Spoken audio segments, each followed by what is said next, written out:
Ini dia cara money laundering di dunia restoran dan hotel berbintang. Check this out. Jadi yang pertama adalah pahami dulu kenapa mereka harus mencuci uang ini yang bukannya kotor atau kumuh, bukan. Tapi ini adalah uang-uang tanda kutipnya haram diubah menjadi sesuatu yang tanda kutipnya suci kembali.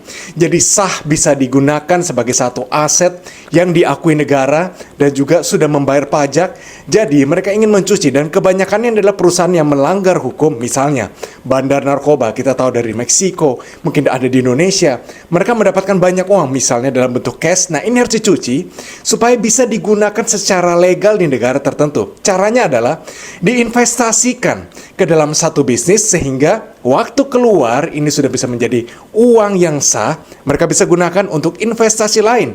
Dan biasanya kalau Anda sedang marak saat ini judi online, itu juga bisa menjadi satu sarang di mana banyak sekali uang-uang kotor di situ yang ingin dicuci. Dan biasanya restoran, hotel berbintang maupun bisnis lainnya seperti laundry, fashion store dan sebagainya ini juga bisa menjadi target utama untuk money laundering.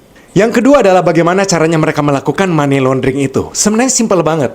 Jadi kalau misalnya Anda lihat restoran, Anda lihatnya hotel berbintang, atau misalnya laundry, ini adalah sesuatu bisnis yang cash flow-nya, perputaran uangnya cepat sekali. Apalagi misalnya restoran cepat saji. Namanya aja cepat saji. Tentu saja pendapatan dengan cepat sehari-hari ini bisa mengelabui atau membuat pemerintah atau dinas pajak sulit untuk melacaknya karena begitu banyaknya transaksi perharinya. Nah, biasanya orang jahat ini yang ingin mencuci uangnya, ini kan uangnya banyak sekali sehingga mereka misalnya sisipkan dalam neraca keuangan. Ini kan bisa diatur dengan pemiliknya atau mereka memilikinya sendiri. Misalnya satu bulannya sebenarnya pemasukan adalah 1 miliar, tapi di situ akan ditulis 5 miliar atau bahkan 10 miliar. Dan kalau Anda hitung bulan per bulan, tahun per tahun, puluhan tahun, berapa banyak uang yang sudah bersih sekarang, sekalipun bayar pajak nggak apa-apa. Bagi mereka itu adalah investasi, bayar pajak, tapi keuntungan yang lebih besar adalah jumlah mungkin 90%, 80% yang bersih sekarang bisa dialihkan ke aset yang lainnya.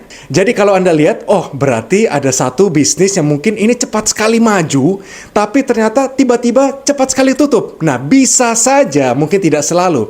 Ini adalah bisnis yang money laundering, jadi bukanya cepat. Laku sih tidak, tapi ternyata kok besar sekali, outletnya bertambah dengan cepat sekali, tapi tiba-tiba tutup seketika. Itu artinya uangnya sudah bersih. Dan kalau Anda lihat misalnya ke Bali, ke kota-kota besar di Jakarta, banyak sekali misalnya beach club atau restoran yang begitu megah, besar. Anda patut curiga, hotel berbintang pun begitu. Patut curiga, tidak semuanya ya, memang tidak semuanya, saya tidak bisa sebutkan semuanya. Tapi yang kita bisa lihat adalah bisa jadi ini adalah sarangnya untuk money laundering. Lalu kesimpulannya, apa untung ruginya money laundering untuk kita semua? Nah, bagi saya selalu memikirkan karyawannya. Kalau karyawan itu sudah mencurahkan segala sesuatunya untuk restoran, hotel berbintang itu, bahkan sudah puluhan tahun kerja di situ, tiba-tiba dipotong saja, ditutup saja karena uangnya sudah bersih, dicuci. Nah, itu bagi saya kerugian bagi karyawannya. Tapi kalau semuanya aman-aman saja, bisnis ini berjalan puluhan tahun bahkan tidak pernah tutup, semuanya happy. Bagi saya sendiri, saya juga happy melihatnya. Tapi tetap saja menurut hukum money laundering ini tetap salah. Jangan lakukan ini, saya tidak sarankan Anda sekalipun Anda punya aset cash money yang banyak sekali. Ayo kita sama-sama bisnis yang benar, bisnis yang legal, dan tentunya kita berbisnis kejujuran, semuanya dilihat oleh Tuhan. Jadi tips hari ini bisa membuka mata kalian semua. Jangan sekarang lihat satu bisnis, wah ini keren banget ya, sukses banget ya, hebat banget ya. Belum tentu. Bisa saja itu hasil dari money laundering, uang yang begitu banyak mengalir di situ, bisa membeli segala kemegahan di dunia, tapi ternyata belum tentu kesuksesan itu dicapai dengan cara yang benar. Itu dia tips kuliner hari ini.